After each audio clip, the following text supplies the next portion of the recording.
এমনই ভাবে তুমি জীবন করো হে গঠন, মরিলে হাসিবা তুমি কান্দিবে ভবন। তুমি এমন ভাবে জীবনটাকে গঠন করে যাও, তুমি যখন মরে যাবে তোমার জন্য সারা পৃথিবী কাঁদবে, সারা দুনিয়া কাঁদবে, তুমি তখন হাসতে থাকবে। আর তুমি যদি পৃথিবীতে ভালো ব্যবহার করে না যাও, তুমি পৃথিবীতে যাবে তখন তুমি কাঁদবে, সারা দুনিয়ার লোক তোমার জন্য হাসবে। লোকটা এখন ঠেলা পেয়েছে, বুঝাইছে, ঠেলা ভাবে বুঝবে। দেখেন ভাই, পৃথিবীতে ভালো হয়ে দুনিয়াতে মানুষের সঙ্গে মিল মহব্বতে দুনিয়া থেকে চলে যান। কেউ যদি আপনার দাবিদার থাকে, বেঁচে থাকতে থাকতে লোকটার কাছে ক্ষমা চাইলেন, মাপ চাইলেন, পৃথিবীতে মাপ হবে, মরার পরে মাপ হবে না। আল্লাহর নবী এইবার কি করলেন, যখন জামাগুলোকে খুললেন, আকাশ এইবার করেছে কি চাবুক কারাকে নিয়ে গেলেন। চাবুক মারবে কিটা তো ঢংবাজি, আল্লাহর নবী তো কাউকে চাবুক মারে নাই। এবার চাবুক কারাকে ফেলে দিলেন। আল্লাহর নবী তার নবুয়তে মোহরাতে গিয়ে আকাশ তার চুমুন দিয়ে পানিয়ে পড়ে গেলেন।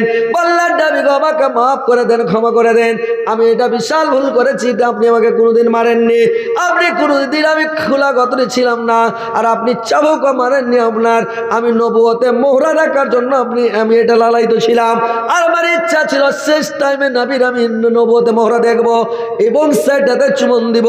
তো যাই হোক নবী গো, আপনি আমাকে ক্ষমা করে দেন, মাফ করে দেন, আমার ভুল হয়ে গেছে। এইবার আল্লাহর নবী তাকে ক্ষমা করে দিলেন রে ভাই। তো দেখেন, পৃথিবীতে কোনো মানুষ আর দাবিদার হতে পারেনি আল্লাহর নবীর কাছে গিয়ে।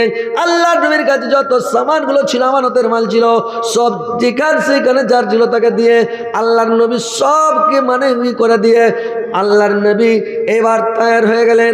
আল্লাহর নবীর আর সময় নাই বেশি দিন, আল্লাহর নবী কয়েকদিনের মধ্যে মারা যাবে রে ভাই। এইবার আল্লাহর নবী একদিন মানে করেছেন কি, আল্লাহর নবী আয়েশার ঘরে শুয়ে আছেন। ভাইরে আমার, আয়েশার ঘরে শুয়ে আছেন আল্লাহর নবী। আয়েশার মানে জানের উপরে মাথা রেখে আল্লাহর নবী, এবারে আল্লাহর নবীর মাথার তলে আয়েশা এরকম করে হাত দিয়ে আছেন। আল্লাহর নবী শুয়ে আছেন, আয়েশা বসে আছেন। আল্লাহর নবীর মুখ লাড়ছে আয়েশা, আর দাড়িগুলোকে লাড়ছেন, আর গনে গনে দেখছেন যে আল্লাহর নবীর দাড়ি কয়খান পেকেছে। দেখছে আল্লাহর নবীর মাত্র 19 খানা দাড়ি পেকেছে, বাদ বাকি আর দাড়ি পাকেনি, সব কাঁচা হয়ে আছে। আল্লাহর নবীর 19 খানা দাড়ি পাকা দেখে আয়েশার ভিতরটা ফেটে গেল। আয়েশার চোখ দিয়ে ঝরঝর করে 2 ফোঁটা জল বেরিয়ে গেল, আর 2 ফোঁটা জল বেরিয়ে গিয়ে আয়েশার 2 ফোঁটা চোখের জল বেরিয়ে আল্লাহর নবীর চেহারা মুবারকে পড়ে গেল। যাবার পড়ে যাওয়া আল্লাহর নবী চট করে চোখটাকে মেল করে দিয়েছেন, আর মেল করে দেওয়া বলছে, আয়েশা রে, তুমি কাঁদছো না কি রে আয়েশা? আল্লাহর নবীকে যখন আয়েশা বললেন, নবী গো, আমি আপনার দাড়িগুলো গন্তি করে দেখলাম, মাত্র 19 খানা দাড়ি পেকেছে, বাদ বাকি দাড়ির সমস্ত আপনার কাঁচা হয়ে আছে। এই জন্য দেখে আমি আফসোসে কানলাম যে আল্লাহ, আমার নবীর তো বেশি বয়স হয়নি, আমার হুজুরের বয়স হয়নি, মাত্র 19 খানা দাড়ি পেকেছে। আল্লাহর নবীর শেষ টাইম, আল্লাহর নবী দুনিয়া ছেড়ে চলে যাবেন, আমরা কি করে থাকবো, কেমন করে থাকবো? আল্লাহর নবীকে এত ভালোবাসতেন আয়েশা, আল্লাহর নবী এত ভালোবাসতেন আয়েশাকে, বলার শেষ নাই রে ভাই। আল্লাহর নবী আয়েশাকে এত ভালোবাসতেন, এত ভালোবাসতেন, যার মনের মতন স্ত্রী আছে সে বুঝতে পারে ভাই, যার মনের মতন স্ত্রী, কলিজা ভরা স্ত্রী আছে সে বুঝতে পারবেন যে স্ত্রীকে কেমন ভালোবাসে রে ভাই। কেমন ভালোবাসে জানেন? যে স্ত্রীটা হচ্ছে জানের জান, পুরাণের পুরাণ। স্ত্রীটা হচ্ছে মানে যদি মনের মতন স্ত্রী পাওয়া যায় তো আপনারা শুনেছেন, জানেন আল্লাহর নবী যখন খেতেন, আল্লাহর নবী করতেন কি, আল্লাহর নবী যখন আয়েশা আল্লাহর নবী একসঙ্গে খেতেন, আল্লাহর নবী যখন মানে আয়েশা গিলাসটাতে পানি পান করে যখন গিলাসটা রাখতেন, আল্লাহর নবী চট করে গিলাসটা নিয়ে ওই জায়গাখানে ঠোঁট লাগে তখন পানি পান করতেন। এখন কেমন করে খাবেন যে ভাই, কোন এই গিলাসটা ধুয়ে লাই, আর না তো বলবে এটা গিলাস পাল্টে লাই, আর না তো বলবে এই গিলাসটা একটা গিলাসে খাবি, বলে হাজি একসাথে বেলে খাওয়া সুন্নাত। তো তুমি ফের গিলাসটা লিয়ে কিনা এরকম করছো, বলছে সুন্নাত আছে সুন্নাত, তোকে ওই লেগে সোতে লেছি, ভাতের মধ্যখানে আইল দিছে, তুই ওইটি খাইটি আমি খাচ্ছি। তার মানে ওকে দিল থেকে ভালোবাসে না, বুঝতে পারছেন স্ত্রীটাকে। এই যে ইউটিউবে সব দেখবার মাইয়া লোক ফের ফোন করবে আর বলে বলেছে কথাটা ঠিকই গেছে যে। তো কথাটা ভাই যদি দেখবেন, মা বোনেরা ইউটিউবে দেখছো বা দেখবে তোমরা, যদি ভাতের আইল দেয় জানবে তোমাকে দিল থেকে ভালোবাসে না। এখন কালকে ভাইরাল হবে আর সারা পৃথিবী দেখবে, যতটি মোবাইল লাগা আছে সারা পৃথিবী কালই দেখে নেবে ভাই। যদি ভাতের থালিতে আইল দেয় তো তোমাকে দেল থেকে ভালোবাসে না। এটা মেয়ে লোক মা বোনেরা ভালো করে শুনেলেন। কিংবা যদি খালি ভাতটি ঠেলে দেয়, এটি তুমি খাও, এটি আমি, বা গোস দিয়ে দিলে তোমাকে 2-3 খান, এটি তুমি খাও, তো বেশি করে দিয়ে দিয়েছে, তার মানে তোমাকে দেখে ভয় করছে ও, কিন্তু তোমার মন থেকে জি রুচে না বা ওর মনটা ভালো করে না যে আর জুটটা খাবো, ওই লেগে ও গোস দিয়ে 2-3 খান বেশি দিয়ে দিয়েছে, তুমি এটি খাও, এটি আমি খাচ্ছি, তার মানে তোমাকে দেল থেকে ভালোবাসে না। আর যদি আল্লাহর নবী যখন গোস খেতেন, মাংস খেতেন, আল্লাহর নবী কয়েকটা জিনিস ভালোবাসতেন। কীরকম ভালোবাসতেন জানেন? আল্লাহর নবী একটা দুধ ভালোবাসতেন, সেন্ট ভালোবাসতেন, হাড্ডিওয়ালা মাংস ভালোবাসতেন, আল্লাহর নবী স্ত্রীকে ভালোবাসতেন। তো এইগুলো জিনিস আল্লাহ নবীর মানে প্রিয় ছিলেন। তো হাড্ডিওয়ালা মাংস আল্লাহ নবীর প্রিয় ছিলেন। তো আয়েশা যখন এখন হাড্ডি উঠিয়ে যেমন কামড়ান, একটু কামড়া ভয় রে আমার মেয়ে ছেলে বেশি কামড়াবে না, একটু করে কামড়াবে, মনে হচ্ছে হা করছে বেশি করে, কিন্তু বেশি কামড়ানো, একটু কামড়েছে, যেমন কামড়া থবাক আল্লাহ নবী চট করে হাড্ডি খানকে নিয়েছে, আর চট করে হাড্ডি খানটাকে নিয়ে ওই যাখানে মুখ লাগিয়ে কামড়া ওই মাংস খানকে নিলেন। কত ভালোবাসতেন স্ত্রীকে, এর মধ্যে কোনো পার্থক্য নাই। স্ত্রীকে কত ভালোবাসে, কত দেল ভরা স্ত্রী রে ভাই, ওর জুঠা খেতে কোনো অসুবিধা হয় না। ভাইরে আমার ইউটিউবে যদি কথা বলি, লোক সিনালিয়া ফের বলছে এরকম কথা কেন? ভাইরে আমার আগের স্ত্রীটা আমার ছিল এরকম মন ভরা ভাই, ওই হাড্ডিগুলো একসাথে খেতাম। এখন যেটা স্ত্রী আছে ভাই, ওর ভাতে আইল দিয়ে বলছি তুই এটি খারে এদিকে আসিস না, ও বলছে হাজি এরকম কেন ব্যাপার, হাজি রে পাগলি তুই বেশি করে খাতো, তোকে খুব ভালোবাসি তাহলে বেশি করে দিয়েছি খা। বুঝতে পারছেন? তো মন ভরা স্ত্রী যদি না হয় ভাই, তো মনের মধ্যে শান্তি থাকবে না। আপনি জুঠাও খেতে পারবেন না, ওর হাড্ডি খানটাও খেতে পারবেন না, আপনি মুখ লাগাইতে পারবেন না, বুঝতে পারলেন? আর যদি মনের মতন হয় তো আর হাড্ডি গুড্ডি সবই চাবেন, যেটা মুখ লাগবে সেটি করবেন। আল্লাহর নবী আয়েশার ঘরে শুয়ে আছেন, একটা লোক মিসওয়াক করতে করতে, দাঁতল করতে করতে আল্লাহর নবীর ঘরে চলে এসেছেন। আল্লাহর নবীর ঘরে যখন এসেছে, লোকটা মিসওয়াক করছে, আল্লাহর নবী লোকটার মুখের দিকে দেখছেন আর আয়েশার মুখের দিকে একবার করে দেখছেন, কথা বলছেন না। ওই লোকটার দিকে একবার দেখছেন, মিসওয়াক খানের দিকে, দাঁতল খানের দিকে আল্লাহর নবী দেখছেন, আর একবার আয়েশার মুখের দিকে দেখছেন। আয়েশা চালু লোক, আয়েশা এত বুদ্ধিজীবী, এত চালু মানুষ, সুবহানাল্লাহ, এত বেরনিয়ান আল্লাহ করেছিলেন হযরত আয়েশাকে। আয়েশা আল্লাহর নবীর মুখ দেখে বুঝতে পারলেন। আল্লাহর নবীকে বললেন, আয়েশা হুজুর আপনি কি মিসওয়াক নিবেন, দাঁতন নিবেন? আল্লাহর নবী মুড়ি লড়ালেন, একটা মিসওয়াক দাও। আল্লাহর নবী একবারে মিসওয়াক নিবেন, আয়েশা অর্ডার করলো, এখানটা মিসওয়াক দাঁতল কেটে নিয়ে আসলো রে ভাই। দাঁতল খানটা যখন কেটে এনেছে, দাঁতল খান কেটে এনেছে, আল্লাহর নবী তো মানে দাঁতল চাবাইতে পারবে না, আল্লাহর নবী দাঁতল খানকে চাপিয়ে তুষ করতে পারবে না, নরম করতে পারবে না। আল্লাহর নবীর অতটা ক্ষমতা তখন নাই। আল্লাহর নবী তো একদম মানে শেষ টাইম, আল্লাহর নবী দুর্বল হয়ে গেছেন। আল্লাহর নবী কি স্যার, আল্লাহর নবী সারা করলেন, আয়েশাকে তুমি নরম করে দাও। আয়েশা দাঁতল খানাকে, মিসওয়াক খানাকে চাবিয়া নরম করে দিল। আর নরম করে দিয়া তখন করেছে কি, মিসওয়াক খানটাকে নরম করে যেমন দিয়েছে, চাইবা নরম করে আল্লাহর নবীকে দিলেন। আল্লাহর নবী মিসওয়াক খানা লিয়ে নিজের মুখে কচলাতে লাগলেন। আপনারা কচলাতে পারবেন ভাই? স্ত্রী যদি কচলা দেয়, মানে দাঁতল খানটা চাবিয়া নরম করে দেয়, আপনি মুখে লাগাবেন?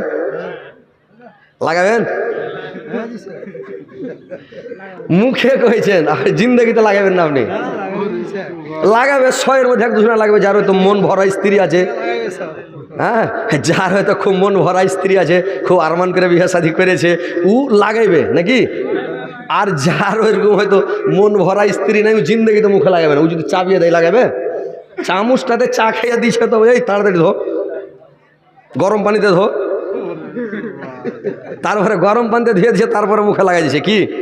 আরে ওই ওর চাবিয়া নরম করা দাঁতল খান কেউ ঘষতে পারবেন? কিন্তু আল্লাহর নবী কত ভালোবাসতেন আয়েশাকে, যে আয়েশা বলছেন শেষ টাইমে বিদায়ের কালে আল্লাহ পাক আমার লালা, আল্লাহর নবীর লালাকে একত্রিত করে দিলেন, আমি নরম করে দিলাম আমার মুখের লালাটা, আল্লাহর নবীর মুখের লালাটা একত্রিত আল্লাহ পাক শেষ টাইমে আমার করে দিলেন।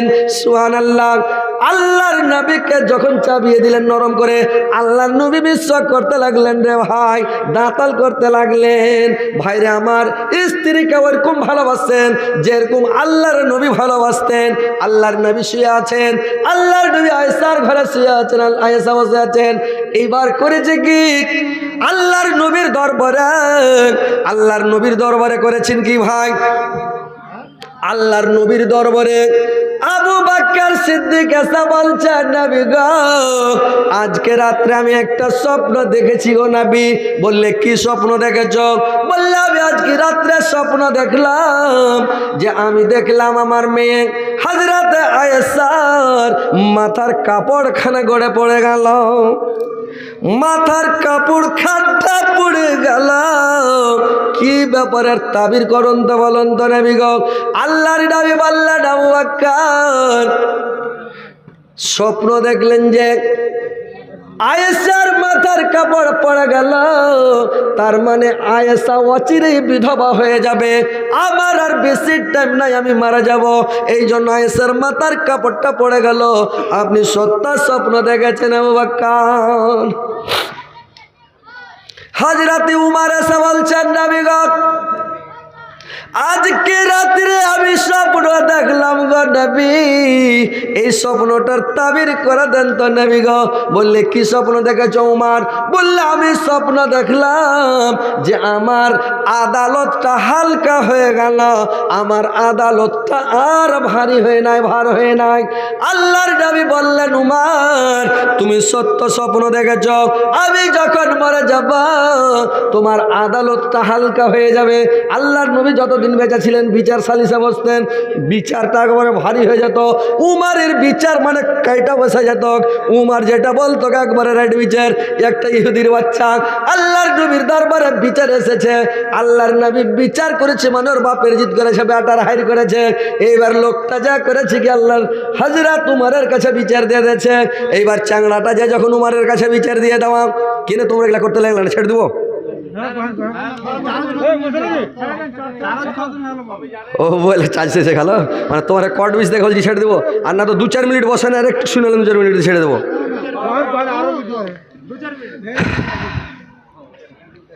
এই মিছে দুনিয়ায় তুমি থাকবা কতদিন, এই মিছে দুনিয়ায় তুমি থাকবা কতদিন, এই মিছে দুনিয়ায় তুমি থাকবা কতদিন।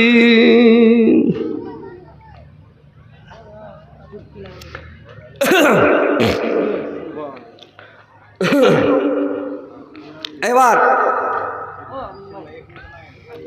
আজকে মারলে কালকে 2 দিন, আজকে মারলে কালকে 2 দিন, আজকে মারলে কালকে 2 দিন, পরের দিন কেউ কাঁদবে না।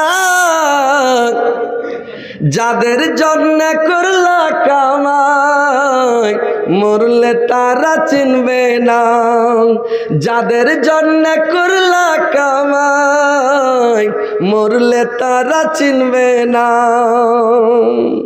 থাকতে সময় করো আমল, ঈমান করো খাঁটি, সৃষ্টিখানা তোমার আমার 3.5 হাত মাটি, সৃষ্টিখানা তোমার আমার 3.5 হাত মাটি। কত কষ্ট করে তুমি করছো সাদের বাড়ি, সেই বাড়িতে ঠাই হবে না, যেতে হবে ছাড়ি, সেই বাড়িতে ঠাই হবে না, যেতে হবে ছাড়ি। মহামায়ার কালে তুমি রবির বিধান ভুইলা না, মহামায়ার কালে তুমি রবির বিধান ভুইলা না।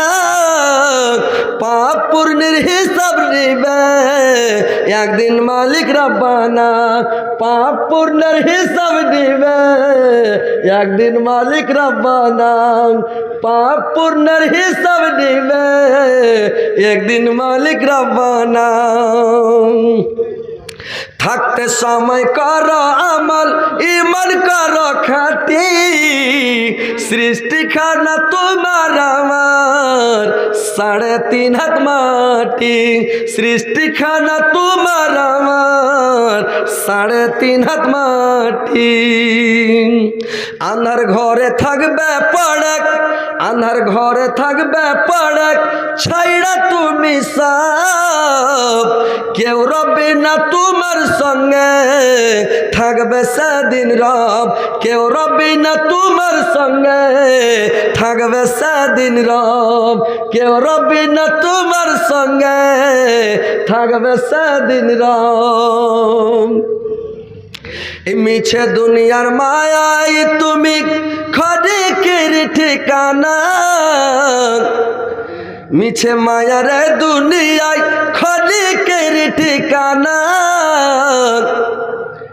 পাপ পুণ্যের হিসাব নিবে একদিন মালিক রাব্বানা মিছে দুনিয়ার মিছে মায়ার দুনিয়ায় খড়িকের ঠিকানা গরিব দুঃখী মিটে যাবে মাটির হবে বিছানা গরিব দুঃখী মিটে যাবে মাটির হবে বিছানা থাকতে সময় করো আমল ঈমান করো খাঁটি সৃষ্টি খানা তোমার আমার 3.5 হাত মাটি সৃষ্টি খানা তোমার আমার 3.5 হাত মাটি